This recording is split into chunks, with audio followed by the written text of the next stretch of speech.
안녕하십니까. 자본시장연구원 김한수입니다. 팍스넷 포럼 온라인으로 개최를 참가하게 돼서 굉장히 영광스럽습니다.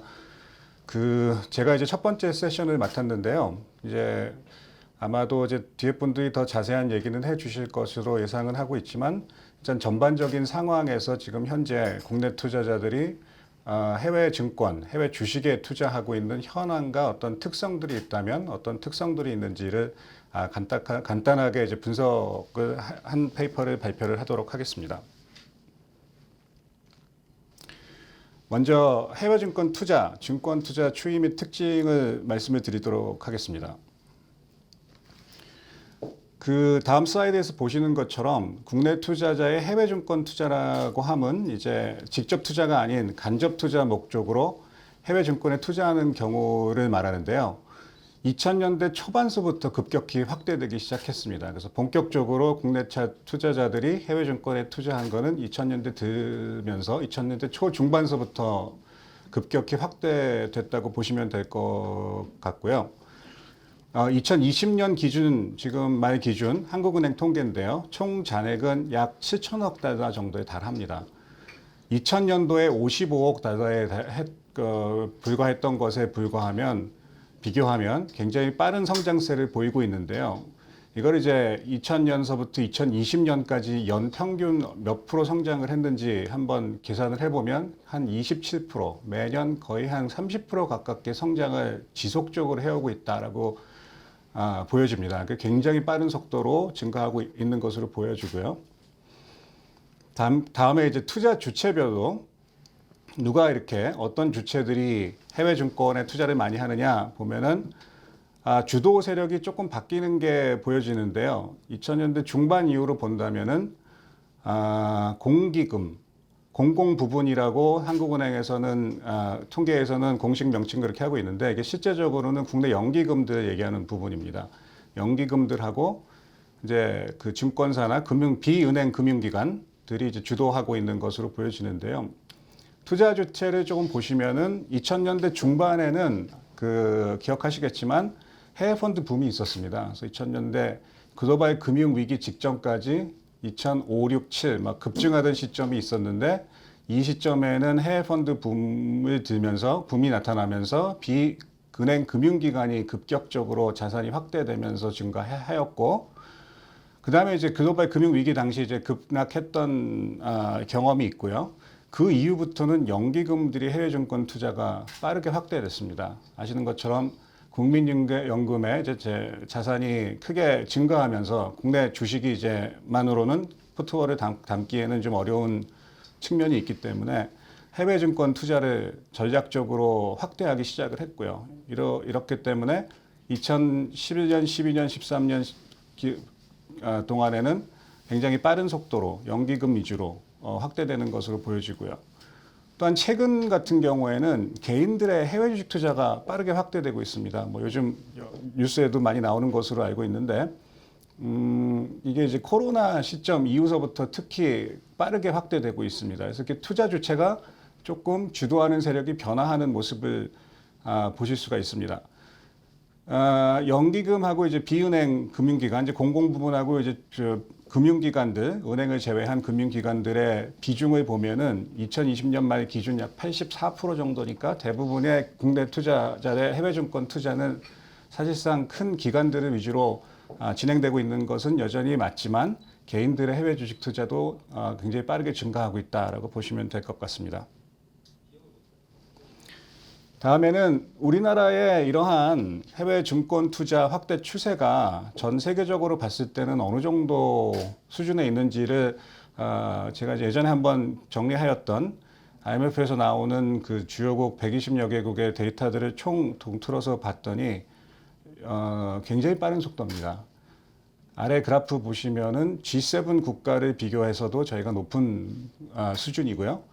그 다음에 중소득 국가를 비교했을 때는 더 높은 수준이고, 그래서 대부분 이제 주요국들을 뽑아보면은 2009년서부터 2013년까지만 보더라도 연평균 증가율이 대부분 국가 대비 한국이 가장 높았다. 그만큼 빠른 속도로 증가하고 있다. 지금까지도 그런 빠른 속도는 이어지고 있는 것으로 보여집니다.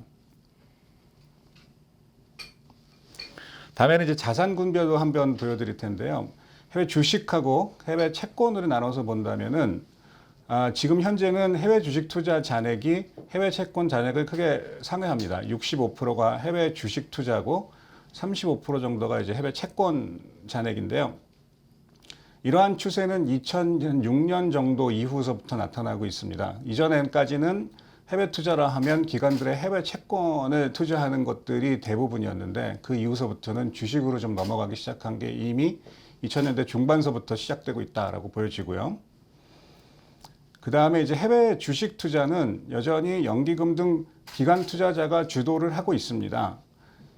2011년서부터는 연기금의 비중이 기타 금융기관, 여기서 이제 자산운용사, 뭐 증권사 등 은행을 제외한 금융기관을 얘기하는 건데요. 기타 금융기관보다 공공부문, 우리나라 국민연금 등 일반 정부에 해당하는 연기금들이 보유하고 있는 주식의 비중이 기타 금융기관이 가지고 있는 그 비중보다 높다는 것을 말하고 있고요.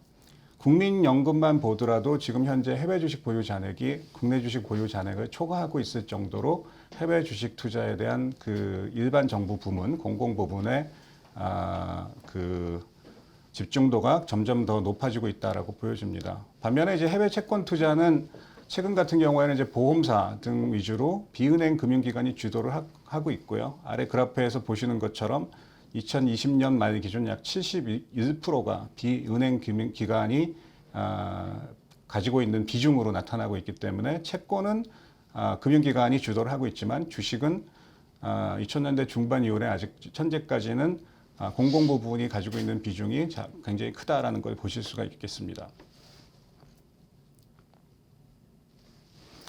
그러면 이제 이런 해외 주식 투자가 빠르게 확대된다고 말씀을 드렸는데 이러한 어떠한 요인에 의해서 이렇게 확대되고 있는가라고 이제 좀 생각을 해보면요. 일단 최근의 상황은 코로나19 당시에서는 미국 등 주요국 증시가 성장세를 보였기 때문에 당연히 이제 글로벌 주식시장 호황에 따른 외부적 요인이 어느 정도 작용을 한 것으로는 생각이 됩니다. 그렇지만 이제 저희 내부적인 요인도 생각을 해볼 필요가 있을 거라고 생각이 되는데요. 그 2017년에 했던 연구에 따르면은 대략 인구 구조 변화하고 연기금의 성장세는 주요국 그때 한 샘플이 한 120여 개국 정도 담았던 것 같은데 평균적으로 봤을 때 해외 증권 투자를 증가시키는 요인으로 작용되는 것으로 실증적으로 분석이 되었습니다. 그렇기 때문에 우리나라 같은 경우에는 지금 고령 인구 증가 속도가 OECD 국가에서 가장 빠르다고 하고 있고 또한 이러한 추세와 발맞추어서 국민연금 등 연기금이 이제 해외 증권에 대한 투자를 지속적으로 확대하고 있는 이러한 내부적인 요인이 국내 해외 주식 투자 확대에 중요한 역할을 하고 있다라고 보여집니다. 다음으로는 이제 개인 투자자, 오늘의 이제 주제가 이제 개인 투자자일 것 같은데요. 소매 투자자들 같은 경우에도 해외 주식에 대한 직접 투자를 중심으로 한 선호도가 확대가 되고 있습니다.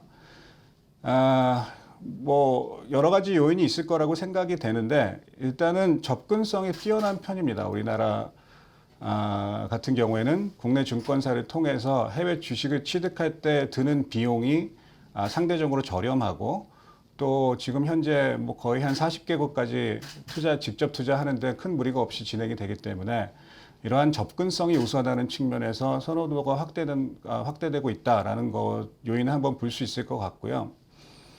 그 다음에 이제 국내 투자자들 같은 경우에는 직접 투자를 선호하는 현상이 이거는 이제 국내 주식 시장에 대한 보고서였는데요. 최근 저희 연구소에서 나온 보고서에서 보면은 이러한 그 선호도가 특히 코로나19 이후에 크게 나타나고 있다. 그래서 이런 직접 투자 선호 현상과 접근성이 우수하기 때문에 해외 주식 투자를 확대시키는 요인으로 작용하고 있는 것으로 생각해 볼 수 있겠습니다.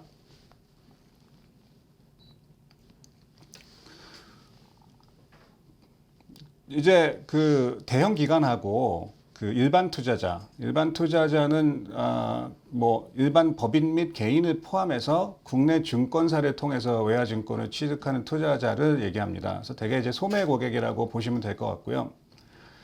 기관 투자자의 비중이 여전히 높은 수준이긴 합니다. 2020년 말 기준 주요 기관 투자자, 이제 연기금, 금융기관, 뭐 은행, 증권사를 다 포함하면은 약 총액 대비 전체 우리나라 투자자가 가지고 있는 해외 증권의 약 91%는 기관 투자자가 가지고 있습니다. 이제 그 외의 부분, 약 한 10% 정도 될 텐데요. 10% 정도가 지금 현재 일반 투자자, 그 상당 부분이 이제 개인 투자자들이 직접 투자하신 투자 잔액이라고 볼 수 있는데, 이게 이제 2011년, 20년 말 기준 720억 달러 넘게 나오면서 전년 대비 뭐 65% 이상 빠르게 증가하고 있는 것으로 나타납니다.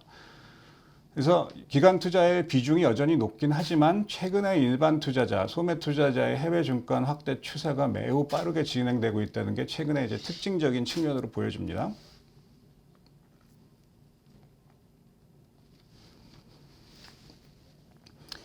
이제 개인들의 해외 주식 직접 투자 확대 추세를 보면요. 개인 투자자의 해외 주식 직접 투자는 예탁원 통계, 우리나라는 이제 예탁원에서 모든 게 해외 주식 관련된 통계가 집중이 되기 때문에 예탁원이 보유하고 있는 해외 주식 투자 보관 잔액을 통해서 추정을 할 수가 있습니다. 물론 이게 이제 전부 개인만 들어가는 것은 아니고, 일부는 이제 증권사가 고유분으로 보유하고 있는 부분도 있을 것이고, 뭐 일반 뭐 법인이라든가 이런 것도 이제 여기에 이제 포함이 되긴 하지만, 지금 현재 추정되기로는 상당 부분이 개인 투자자, 개인 소매 투자자들이 가지고 계신 해외 주식 투자 잔액일 것이다라고 보여지는데요. 7월 26일 기준, 이거 지금 최근에는 뭐 더 크게 늘어났는데, 하여간 26일 기준으로 봤을 때는 해외 주식 보관 잔액은 639억 달러 정도 되니까 굉장히 큰 부분이 이 증권사를 통해서 직접 투자를 하시는 것이라고 보여지고요. 이 부분만 2011년서부터 그래프 보시는 것처럼 굉장히 빠른 속도로 최근에 증가를 하고 있는데요. 연평균으로 보면 38%지만 2018년서부터 보면은 약 100억 달러 수준에서 600억 넘게 증가했기 때문에 근 3년 만에 거의 6배 이상 증가한 그런 빠른 직접 투자 확대 추세가 나타나고 있습니다.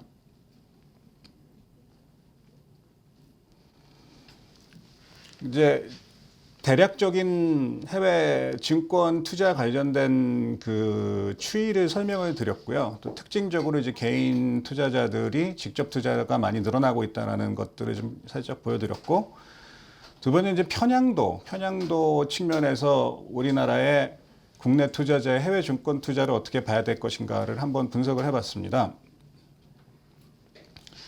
해외 증권 투자에 대해서 이론과 실제를 한번 비교를 한다면은, 이제 그 글로벌 포트폴리오, 해외 주식을 편입을 하게 되면 이제 포트폴리오가 글로벌 포트폴리오가 되게 되는데, 이러한 글로벌 포트폴리오를 구성하게 됐을 때는 위험 조정 수익이 극대화되는 이론적인 그 편익이 있습니다.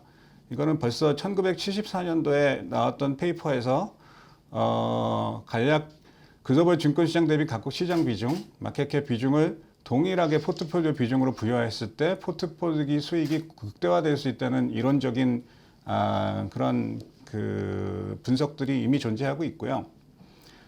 이런 위험 조정 수익 극대화, 해외 주식을 편입했을 때 수익이 늘어나는 이유는 다음의 경로를 통해서 생각을 해볼 수 있을 것 같습니다. 첫 번째는 일단 기본적으로 포트폴리오 사이즈가 커지면은 일반적으로 수익 증진이 되고 변동성이 감소되는 효과가 나타난다는 게 일반적인 이론입니다. 그래서 포트폴리오 사이즈 증대 효과가 있을 것이고요.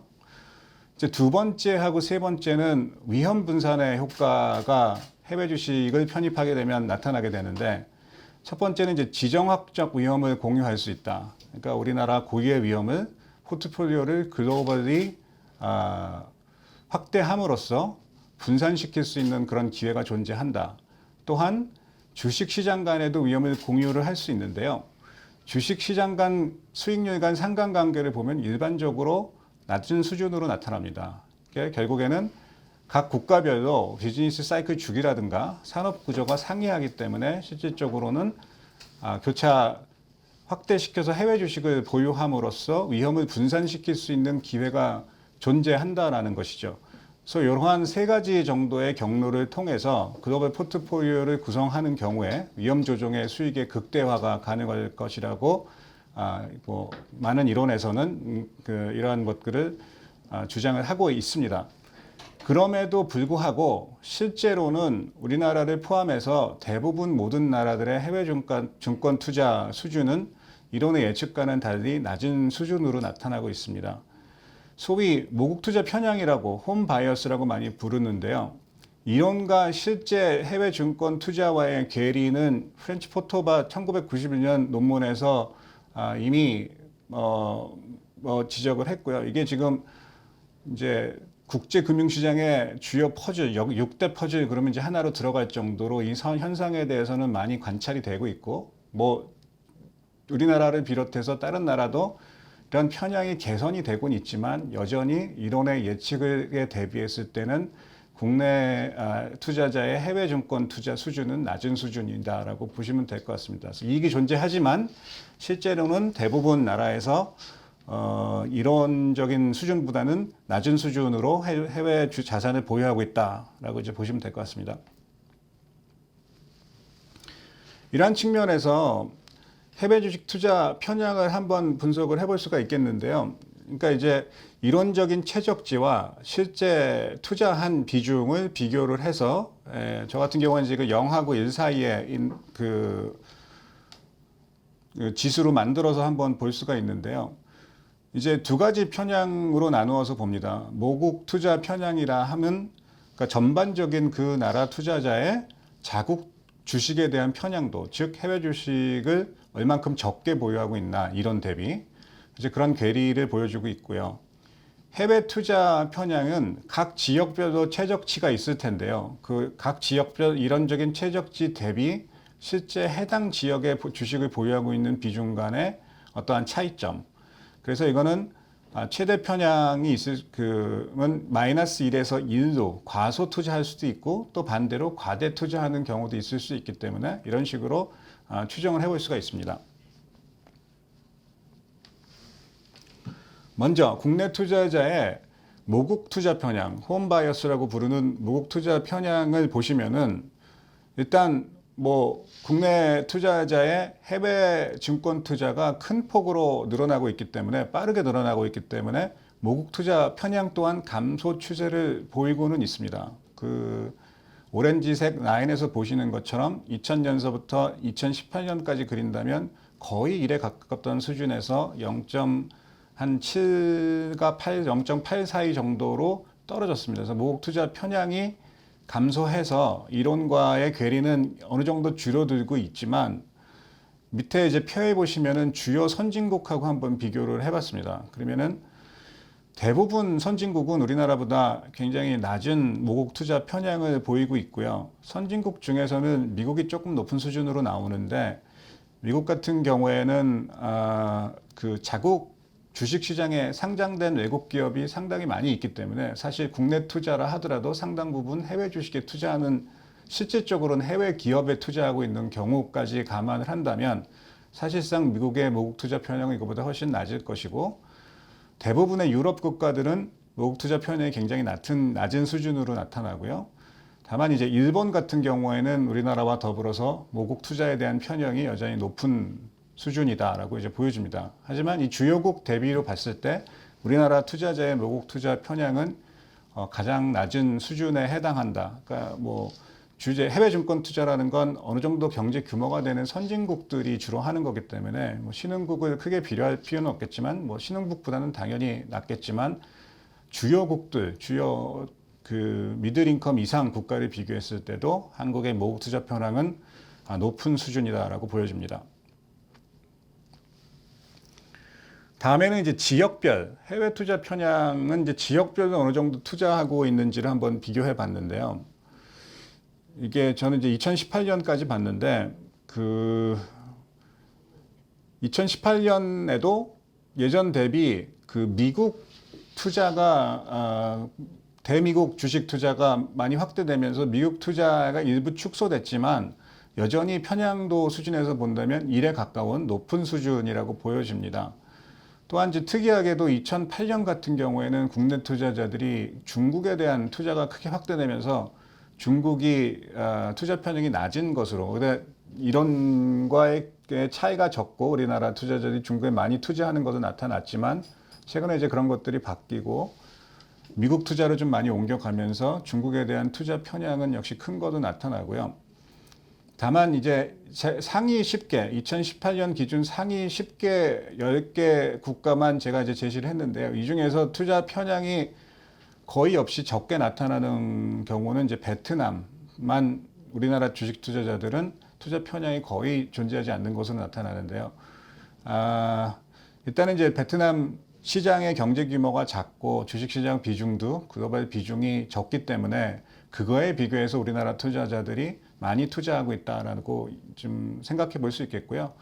또 해외 금융사들이 국내 금융사들이 베트남에 이제 다 대거 진출해 있다는 점 또한 이런 측면에서 베트남에 대한 투자 편향을 낮추는 역할을 한 게 아닌가라고 추정이 되고 있습니다. 하지만 이제 평균적으로 봤을 때 대부분 지역에 대한 국내 투자자의 지역별 투자 편향 또한 높은 수준인 것으로 해석할 수 있을 것 같습니다.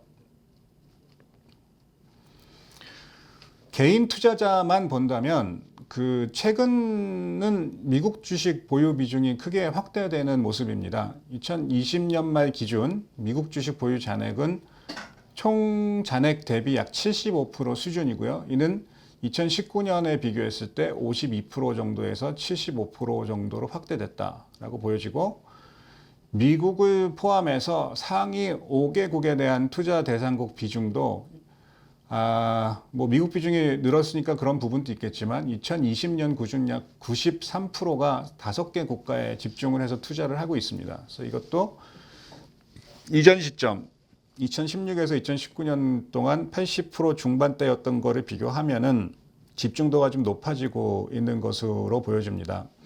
또한 그 일반 투자자 앞에 그 기관 투자자와 마찬가지로 경제 규모 대비 대베트남 투자 비중은 여전히 일반 투자자, 개인 투자자 부문에서도 높은 수준인 것으로 보여집니다.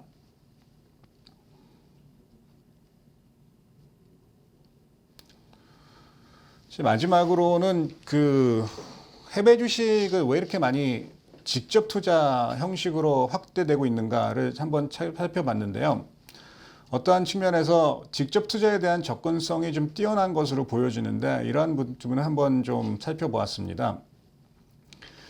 일단 국내 개인 투자자의 해외 주식을 직접 투자, 그러니까 국내 증권사를 통해 가지고 국경 간 거래를 통해서 해외 주식을 취득하는 이렇게 크게 직접 투자가 확대되는 추세는 전 세계적으로 좀 이례적인 상황입니다. 일반적으로 이제 해외 주식을 취득할 때는 거래 비용이 상당히 비싸게 들고요. 또 정보 획득도 어렵고 또 우리나라 법에 의해서 발행된 주식이 아니라 해외법에 따라서 발행된 주식, 또 투자자 보호도 제한적이기 때문에 중국에서는 직접 투자를 그렇게 선호하지는 않는 것으로 나타납니다. 또한 이게 이제 인프라적인 측면도 있을 텐데요.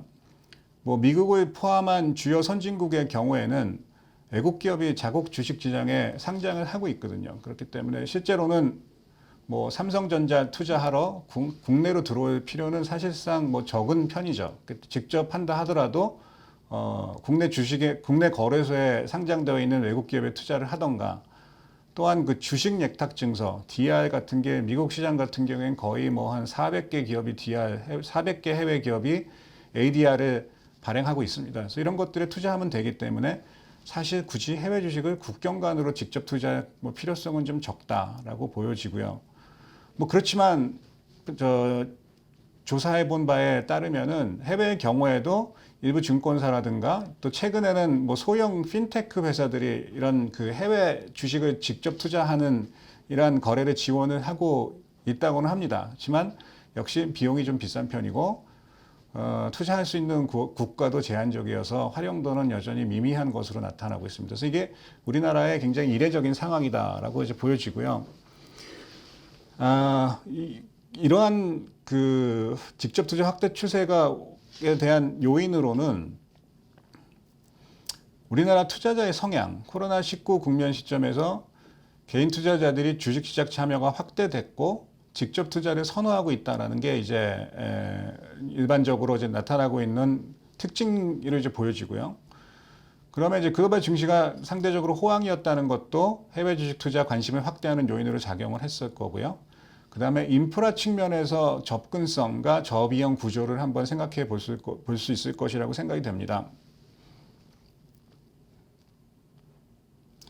우리나라 해외 주식 직접 투자 관련된 규정을 보면요. 우리나라 자본시장법에서는 외화증권을 일종의 장외 상품처럼 취급을 하고 있기 때문에 투자 중개업자는 위탁 외화증권 매매에 관련된 규정을 두고 있습니다. 그래서 국내 투자자 같은 경우에는 국내 투자 중개업자, 즉 국내 증권사를 통해서 위탁 매매해야 된다는 규정이 있고, 또한 그 투자 중개업자는 그 이제 해외 주식을 보관하고 있는 이제 보관 기관을 선임을 해야 되는데, 우리나라 같은 경우에는 의무 예탁이라는 제도가 있어서 우리나라 증권사는 예탁원을 통해서 해외 주식을 보관하도록 하는 규정을 가지고 있습니다. 뭐 여기 나와 있는 자본시장법에 관련된 내용인데요.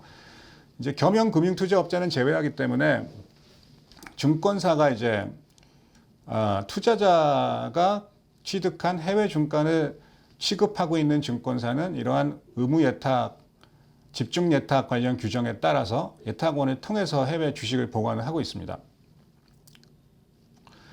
이러한 집중 예탁이라는 게 어떤 효율성을 가지는가, 이게 조금 이게 의미가 있다고 생각이 되는 게, 이제 우리나라가 딴 나라에 비해서 직접 투자에 대한 비용이 이제 적게 나타나기 때문에 그런데요. 일단은 이제 금요의 경제를 한번 생각해 볼 수 있을 것 같습니다.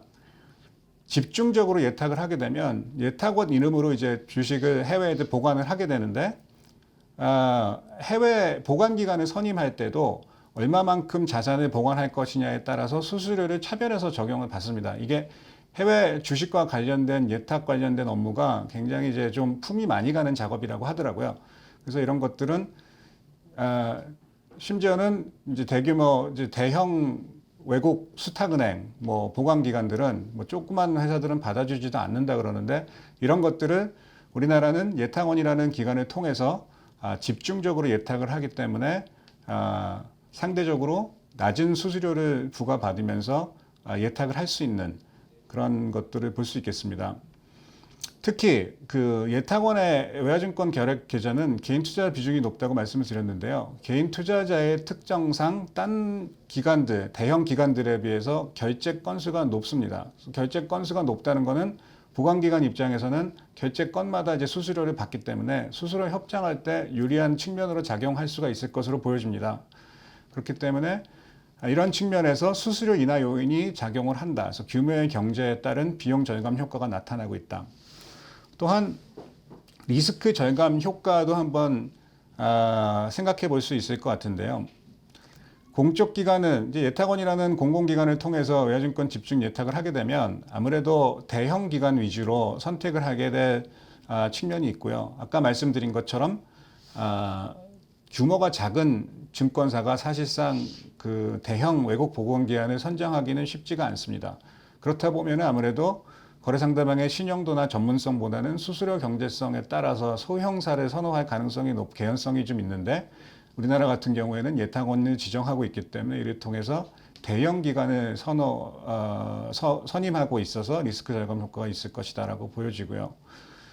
또 운용 효율성 증진의 효과도 나타날 수 있을 것이라고 생각이 됩니다.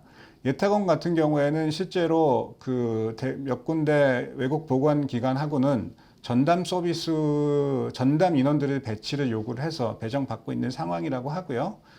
이래서 규모가 확대됨에 따라서 협상력이 강화되니까 서비스 우선순위 책정하는 등 다양한 전담 서비스 구축이 가능해서 실제로 효율적인 운영이 가능하다라고 이제 보여집니다. 지금 현재 예탁원은 총 40개국에 대해서 해외 주식 투자 지원 서비스를 제공하고 있어서 실제 우리나라 국내 증권사가 이 모든 지역에 대해서는 별도의 인프라 구축 없이 기존에 있었던 예탁원 계좌를 통해서만 이 관련된 서비스를 제공할 수가 있습니다. 그래서 보관기관은 이렇게 5개 보관기관을 통해서 40개에 대한 해외 주식 투자 지원 서비스를 제공받고 있습니다. 이런 것들이 어떻게 나느냐? 해외 주식 직접 투자의 거래 비용 감소라는 측면으로 나타나는데요. 일단 증권사 측면에서는 좋은 요인이 있습니다. 해외 주식 거래소 수입이 최근 개인 투자자의 해외 주식 투자 확대와 더불어서 크게 증가하고 있는 것으로 나타나고 있고요. 추정되기로는 2020년 기준 해외 주식 거래 수수료 수입이 전년 대비 2배 이상 증가한 것으로 나타나고 있습니다.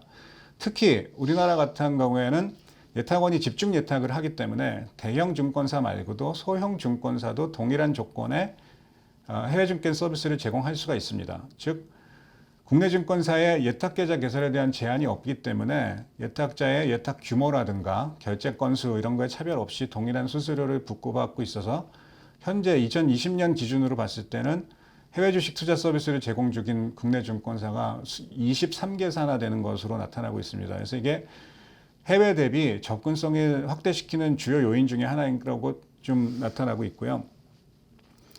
그 다음에 이제 수수료 부분도 들 수 있을 텐데요. 국내 증권사의 해외 주식 거래 수수료는 0.2% 미만이라고 제가 여기다 적었는데 요즘 보니까 대부분 0.1% 미만인 것으로 나타나더라고요. 이건 주요국 대비로 보면은 굉장히 낮은 수준입니다. 그래서 비교로 제가 미국 거를 한번 갖고 왔는데요. 미국은 대형사는 사실 소형 고객한테 해외 주식 직접 국경 간 거래를 지원을 하지 않고 있는데 일부만 해요. 일부만 하는데 그 거래 수수료도 그 피델리티 같은 경우에 이렇게 제가 오른쪽에 표로 한번 뽑아왔는데 홈페이지에서 건당 거의 30불 정도 하더라고요.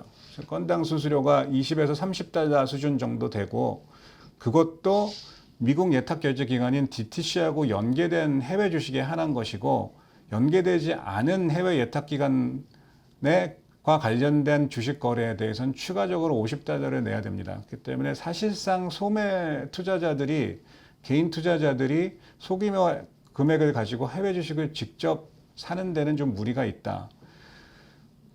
뭐 최근에는 그 조그만 벤더들이 소형 해외 주식 거래 서비스를 제공하는 그런 벤더들이 나오고 있는데 여기도 수수료가 찾아보면은 몇 군데 좀 봤더니 50달러 정도로 오히려 더 비싼 수준이기 때문에 접근성은 굉장히 우리나라에 비해서 제한적이다라고 보여집니다. 그래서 지금까지 이제 이런 현황들을 말씀을 드렸는데요. 우리나라 접근성이 좀 뛰어난 편이고 그러다 보니까 이게 이제 계속 확대되고 있는데 해외 주식 투자 성장세는 당분간 지속될 가능성이 높을 것으로 전망되는데 먼저 아까 말씀드렸던 주요 국대기업 모국 투자 집중도가 여전히 높은 수준이기 때문에 우리나라의 경제 성장세라든가 인구 구조 변화 등을 감안한다면 해외 증권은 지속적으로 확대될 것으로 보는 전망이 우세한 것으로 좀 판단이 됩니다. 또한 향후 해외 주식 투자 확산세는 개인 투자자 중심으로 진행될 가능성이 높은데요. 이는 이제 먼저 코로나19 국면에서 개인 투자자들이 이러한 것들에 관심이 확대되고 있다는 추세가 뚜렷이 나타났기 때문에 이런 게 지속될 가능성이 있는 것이라고 보여지고요. 또 인프라 측면에서도 우리나라 같은 경우에는 해외 기업이 국내 거래소에 주식 거래소에 상장돼 있는 기업이 몇 개 없고 이런 실제적으로 직접 투자가 아니면 해외 주식 투자에 접근할 수 있는 개인 투자자의 직접 해외 주식을 취득할 수 있는 경로가 제한적이기 때문에 직접 국내 증권사를 통한 해외 주식 취득이 거래 수수료가 낮은 현 시점에서는 개인 투자자들의 주요 채널로 작용할 가능성이 높을 것으로 예상해 볼 수 있겠습니다. 그렇다면은 이러한 측면에서 저희가 좀 경제적인 측면에서 고려할 것이 무엇이 있겠느냐? 말씀드린 것처럼 이건 전세적으로 유례가 없는 상황으로 조금 생각해 볼 이슈들이 있을 것 같은데요. 집단으로서 이제 개인 투자자에 대한 특성에 대한 우려를 좀 생각해 볼 필요가 있습니다. 해외 주식에 대해서 이렇게 분석된 페이퍼는 많지 않은데 국내 투자자의 국내 주식에 대한 개인 투자자의 특성을 보면은 분산 투자 경향이 낮고 심리적인 영향이 우세하고 투기적 성향이 강하다는 등의 연구 결과들이 여러 논문에서 나타나고 있기 때문에 이런 것들에 대한 우려가 좀 있고요. 해외 주식 투자 같은 경우에는 2020년에 제가 한번 분석을 해본 페이퍼에서는 투자 주체를 일반 정보하고 기타 금융기관하고 개인하고 나뉘어봤을 때 결정 요인을 보면은 개인 같은 경우에는 뚜렷한 결정 요인이 없는 것으로 나타납니다. 반면에 일반 정부는 금융 개방 정도라든가 뭐 수익률이라든가 뭐 무역 비중이라든가 이제 이런 요인들을 고려를 실증적으로 의미 있게 하고 있는 것으로 나타나고 있고, 기타 금융기관 같은 경우에는 역시 금융기관이라서 위험 분산에 대한 효과를 고려하고 있는 것으로 나타나고 있는데, 반면에 개인 투자자를 평균적으로 봤을 때는 이러한 고려도가 여타 주체에 비해서는 낮은 수준이다. 그래서 이런 것들에 대한 우려가 사실상 좀 생각해 볼 필요가 있는 이슈라고 생각이 됩니다. 마지막으로는 지역별 쏠림 현상에 대해서도 좀 생각을 해볼 필요가 있을 건데요. 이 부분은 그 예탁원에서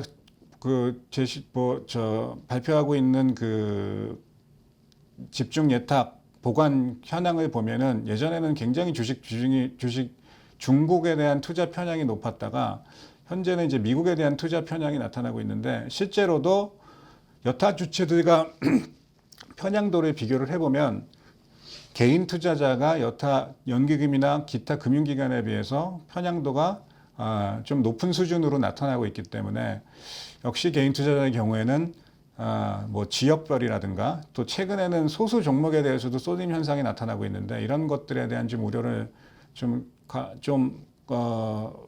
주의해야 되지 않을까라고 생각이 됩니다. 그래서 접근성 측면에서 우리나라 투자자들에 대한 그 해외 주식에 대한 직접 투자 접근성은 굉장히 뛰어나고, 이렇기 때문에 이제 좀 전 세계 다른 선진국 사례와는 다르게 직접 투자 위주로 해외 주식 투자가 빠른 확산세가 나고 있고, 이건 이제 투자자 측면에서는 투자 거래 비용이 줄어들고 있기 때문에 사실 나쁜 것은 아닙니다. 편익이 분명히 존재하고 좋은 측면이 있지만, 개인 투자자가 직접 해외 주식을 취득한다는 측면에서는 포트폴리오 투자자의 이익을 제고한다는 측면에서 그 우려가 상존하고 있기 때문에 현명한 효율적인 투자 전략을 개인들이 좀 준비할 필요가 있을 것이다, 이렇게 생각이 됩니다. 이상으로 발표를 마치겠습니다. 감사합니다.